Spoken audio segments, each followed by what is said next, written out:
Assalamualaikum warahmatullahi wabarakatuh. Sahabat semesta, percayakah kalian jika tujuan Israel menjajah Palestina bukan hanya ingin menguasai seluruh tanah Yerusalem, melainkan mencari sebuah harta karun paling berharga yang pernah dimiliki Nabi Sulaiman? Pasalnya, menurut kepercayaan mereka, apabila harta Nabi Sulaiman itu berhasil ditemukan, maka Israel tidak akan mengalami kesulitan untuk menguasai dunia. Dan beberapa waktu lalu, muncul sebuah klaim bahwa harta karun tersebut telah ditemukan oleh Israel. Lalu seperti apa sebenarnya benda yang akan membuat Israel menguasai dunia? Tetap tonton terus video ini hingga akhir dan jangan lupa like, komen, share, dan subscribe channel ini.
Kemudian berkatalah Balqis, "Ya Tuhanku, sesungguhnya aku telah berbuat zalim terhadap diriku, dan aku berserah diri bersama Sulaiman kepada Allah Tuhan semesta alam."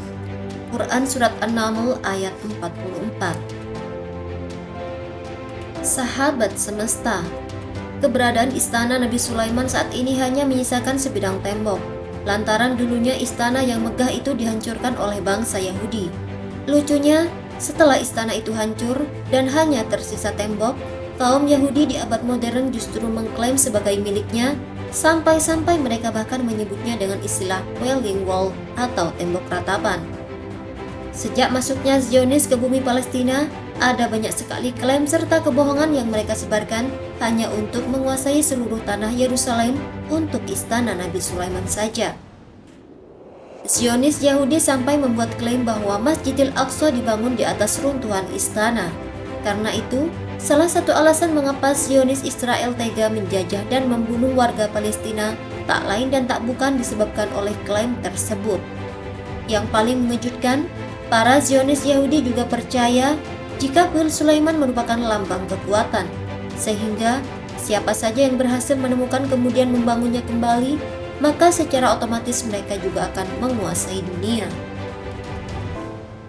Atas dasar itulah, kaum Zionis juga meluncurkan beberapa proyek arkeolog di sekitar kompleks Baitul Maqdis untuk menemukan keberadaan kerajaan Sulaiman.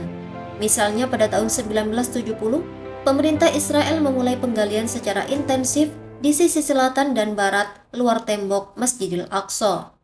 Namun karena penggalian itu mendapat protes keras lantaran akan meruntuhkan tempat ibadah umat Islam, penggalian itu pun berhenti dalam waktu yang cukup lama.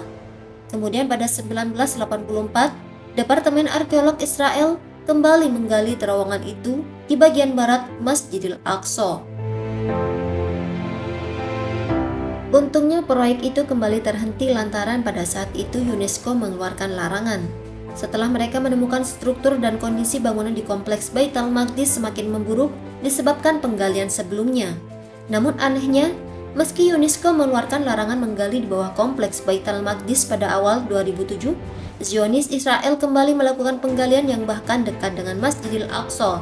Akibatnya, umat Islam di seluruh dunia mengecam tindakan Israel yang diduga memang sengaja menggali untuk melemahkan pondasi Masjidil Aqsa. Apalagi sampai sejauh ini belum ada tanda-tanda keberadaan sisa-sisa istana atau kuil Sulaiman yang diklaim berada di bawah Masjidil Aqsa. Yang ada, Israel hanya menemukan peninggalan Raja Jekonia, yaitu raja yang memerintah kerajaan Yehuda pada tahun 598 atau 597 sebelum Masehi. Namun bukan Zionis namanya jika tidak menyebarkan berita bohong, sebab ternyata terowongan Raja Jekonia itu diklaim oleh Zionis bahwa mereka telah berhasil menemukan kuil Sulaiman. Terlepas dari benar atau tidaknya klaim yang menyebutkan istana Nabi Sulaiman bisa membuat Israel menguasai dunia, para arkeolog juga berhasil mengungkap adanya interaksi antara Nabi Sulaiman dengan Ratu Balqis. Lebih menariknya lagi, dalam laporan penelitian dituliskan, hubungan kerajaan Syaba dengan kerajaan Nabi Sulaiman tak ubahnya seperti hubungan bilateral yang saling menguntungkan, di mana Ratu Balqis dengan kerajaan Syabanya berperan penting dalam membudidayakan tanaman yang dibutuhkan untuk memproduksi parfum dan dupa. Sedangkan untuk kerajaan Nabi Sulaiman mengontrol rute perdagangan tempat barang-barang diekspor. Sahabat semesta, setelah mendengar penemuan arkeolog Israel, bagaimana pendapat kalian? Apakah sudah menambah pengetahuan kalian? Wallahu a'lam bishawab. Wassalamualaikum warahmatullahi wabarakatuh.